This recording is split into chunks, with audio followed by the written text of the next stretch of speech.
ಪರಿಸ್ಥಿತಿ ಏನಾಗಿದೆ ಅಂತಂದ್ರೆ, ನಿನ್ನೆ ನಾನು ಕೆಡಿಪಿ ಸಭೆ ಮಾಡುವ ಸಂದರ್ಭದಲ್ಲಿ ಸರ್ಕಾರಿ ಯೋಜನೆಗಳು ಜನಗಳಿಗೆ ತಲುಪ್ತಾ ಇಲ್ಲ. ಅಂದ್ರೆ ಈ ಗೃಹಲಕ್ಷ್ಮಿ ಇಂಥವೆಲ್ಲದೂ ಕೂಡ ನಾವಿವಾಗ ಏನು ಅನ್ನಭಾಗ್ಯಕ್ಕೆ ಲಾರಿಗಳಿಗೆ ಅಮೌಂಟ್ ಕೊಡ್ತಾ ಇಲ್ಲ ಅನ್ನುವಂಥದ್ದು ಅದು ಸತ್ಯ. ಅಂದ್ರೆ ಮಾಧ್ಯಮಗಳ ಮುಂದೆ ಹೇಳುವ ಸಂದರ್ಭದಲ್ಲಿ ಈ ರಾಜ್ಯದ ಮುಖ್ಯಮಂತ್ರಿಗಳಿಗಾಗ್ಲಿ ಮಂತ್ರಿಗಳಿಗಾಗ್ಲಿ ಕೂಡ ಮನಸ್ಸಾಕ್ಷಿಗೆ ವಿರುದ್ಧವಾಗಿ ಅಂದ್ರೆ ಮಾತಾಡ್ಬೇಕಂದ್ರೆ ಮಾತಾಡ್ತಾ ಇದ್ದಾರಾಗ್ಲಿ, ಮಾಧ್ಯಮ ಸ್ನೇಹಿತರಿಗೂ ಗೊತ್ತಾಗ್ತಾ ಇದೆ, ಸಾರ್ವಜನಿಕರಿಗೂ ಗೊತ್ತಾಗ್ತಾ ಇದೆ. ಇವತ್ತು ನಾಳೆ ಬೆಳಿಗ್ಗೆ ಚುನಾವಣೆ ಬಂದರೂ ಕೂಡ ಇವತ್ತು ಇಡೀ ಕಾಂಗ್ರೆಸ್ ಪಕ್ಷದವರಿಗೆ ನಾವೇನ್ 130-150 ಸೀಟ್ ಗೆಲ್ಲಬಹುದನ್ನೋ ನಂಬಿಕೆಯಲ್ಲಿ ಇದೀವೋ ಅದಕ್ಕಿಂತ ಇನ್ನ ಹೆಚ್ಚು ಸೀಟಲ್ಲಿ ಜನರು ಗೆಲ್ಸೋದಕ್ಕೆ ತುದಿಗಲ್ ಮೇಲೆ ಇವತ್ತು ಬಿಜೆಪಿನ ಗೆಲ್ಲಿಸಲೇಬೇಕನ್ನುವಂತ ಒಂದು ವಾತಾವರಣ ನಿರ್ಮಾಣ ಆಗಿದೆ. ಅಂದ್ರೆ ಇವ್ರ ಎಡವಟ್ಟುಗಳು, ಇವರು ಭ್ರಷ್ಟಾಚಾರ, ಇವ್ರ ಮಾತುಗಳಂದ್ರೆ ಅವ್ರ ಪಕ್ಷದ ಶಾಸಕರುಗಳೇ ಇವತ್ತು ಮುಖ್ಯಮಂತ್ರಿ ಕಾರ್ಯಾಲಯದಿಂದ ಹಿಡಿದು ಎಲ್ಲಾ ಮಂತ್ರಿಗಳ ಮೇಲೆ, ಜಮೀರ್ ಅಹಮದ್ ಮೇಲೆ ಅವ್ರು ಮಾಡಿರುವಂತ ಒಂದು ಆರೋಪಗಳಾಗಿರ್ಬೋದು. ಅಂದ್ರೆ ಇವತ್ತು ಮನೆಗಳಿಗೆ ಇವತ್ತು ನೀವೇನಾದ್ರೂ ಮಾಧ್ಯಮ ಸ್ನೇಹಿತರು ತಾವು ಕ್ಯಾಮ್ರಾ ತಗೊಂಡೋಗ್ಬಿಟ್ಟು ಮಾತಾಡಿದ್ರೆ ಪಬ್ಲಿಕ್ ನೇರವಾಗಿ ಹೇಳೋದಕ್ಕೆ ರೆಡಿ ಆಗಿದ್ದಾರೆ. ಇವತ್ತೊಂದು ಮನೆ ಕಟ್ಕೋಬೇಕು ಅಂದ್ರೆ ಇಷ್ಟು ಪರ್ಸೆಂಟೇಜ್ ಕೊಟ್ರೇನೆ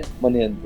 ಇವಾಗ ನಮ್ಮ ಹತ್ರ ಶಾಸಕರ ಹತ್ರ ಕಾಂಟ್ರಾಕ್ಟರ್ಗಳು ಲೆಟರ್ಗಳು ತಗೊಂಡ್ಬರ್ತಾ ಇದ್ದಾರೆ. ಏನಂತ ಹೇಳಿ ಸಾಹೇಬರಿಗೆ ಹೇಳ್ಬಿಟ್ಟು ಒಂದು ಲೆಟರ್ಸ್ ಕೊಟ್ಬಿಟ್ರೆ ನಾವು ಹೋಗಿ ಫಂಡ್ ಹಾಕೊಂಡು ಬರ್ತೀವಿ ಅಂತ ಹೇಳಿ.